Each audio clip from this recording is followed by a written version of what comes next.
मुसलमानों की तरफ से मैं हुकूमत को बता देना चाहता हूं कि हमने अब सर पे कफन बांध लिया है। या तो आप मान जाओ और वक्फ बिल कानून वापस लो, वरना पूरे हिंदुस्तान के मुसलमान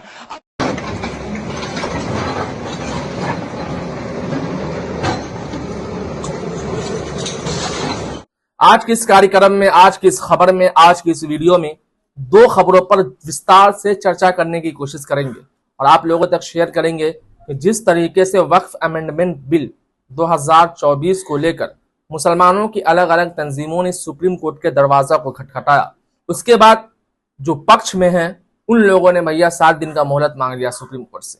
ये बात तो आप तमाम लोग जानते हैं, लेकिन मुल्क में अलग अलग जगहों पर चाहे वो मुस्लिम पर्सनल लॉ बोर्ड हो या फिर मजलिस इत्तेहादुल मुस्लिमीन के अध्यक्ष असदुद्दीन ओवैसी साहब हो या जमीयतुल उलमा हिंद है, ये तमाम लोग अलग अलग जगहों पर इसके खिलाफ एहतजाजी जुलूस, शांतिपूर्ण जुलूस, जलसा सभा करते हुए नजर आए।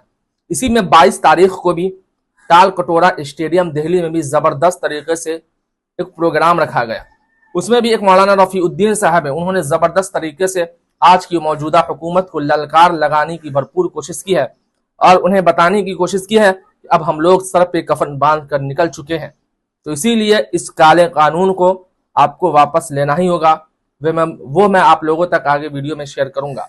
और दूसरी खबर, जिस तरीके से आज लगातार मजार, दरगाह, मस्जिद, मदरसे को टारगेट किया जा रहा है, इसी के जद में एक और मजार, दरगाह टारगेट में आया और उसे रातों रात ध्वस्त कर दिया गया।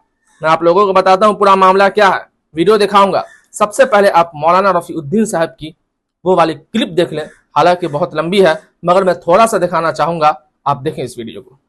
ये लड़ा और हुकूमत करो की पॉलिसी को कंडेम करते हैं और वक्फ तरमीमी एक्ट को रद्द करने के लिए जितना हो सके हम आईन के दायरे में रहते हुए अपना हक मनवा के रहेंगे।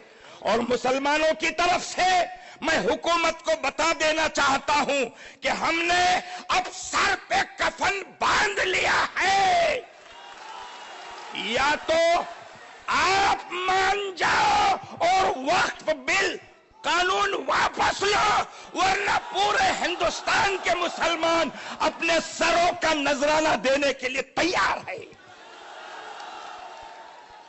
इजलास हो रहे हैं, होंगे यकीनन 27 अप्रैल को परभनी में, 28 औरंगाबाद, 29 मालेगांव और पूरे हिंदुस्तान में ये इजलास है। और मुसलमानों, आपसे कहना है कि अब ख्वाब गफलत छोड़ो और बोर्ड की आवाज पर आप बाहर निकलो। हो सकता है इनको गलत गुमान हो रहा है कि ये ताल कटोरा में बैठे मुसलमान ही वक्फ एक्ट के खिलाफ है, बाकी लोग तो घरों में है।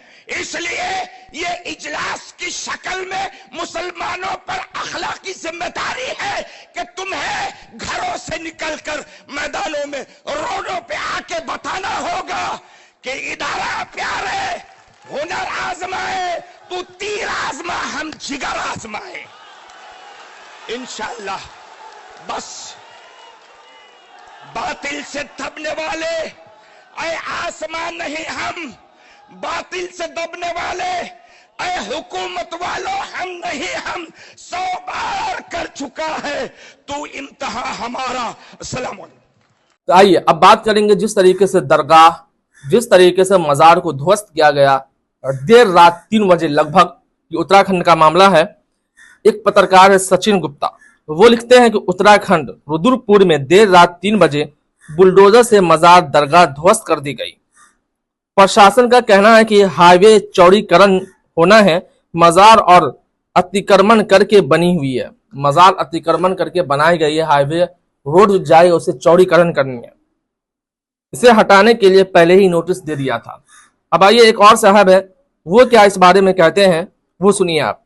डॉक्टर मिराज हुसैन लिखते हैं कि दरगाह के सज्जादा हुसैन मियां साहब ने मुझे फोन पर बताया दरगाह का मुकदमा सन 2020 से नैनीताल हाईकोर्ट में चल रहा है, जिसकी सुनवाई कल फिर होनी थी, लेकिन प्रशासन ने मुकदमे की परवाह किए बगैर रात के अंधेरे में पुलिस की मौजूदगी में दरगाह पर बुलडोजर चला दिया।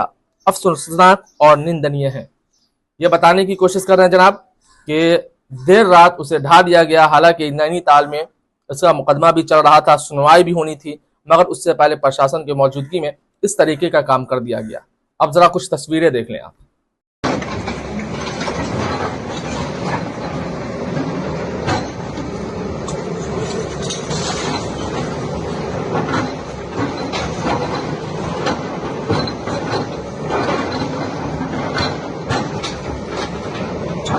सवाल यह है, फिर से मैं कह रहा हूं कि जो लोग अभी भी वक्फ अमेंडमेंट बिल के समर्थन में जो मुसलमान हैं, जो टुकड़ों पर पलने वाले मुसलमान हैं, सरकारी मुसलमान हैं, वो लोग अब कहाँ हैं?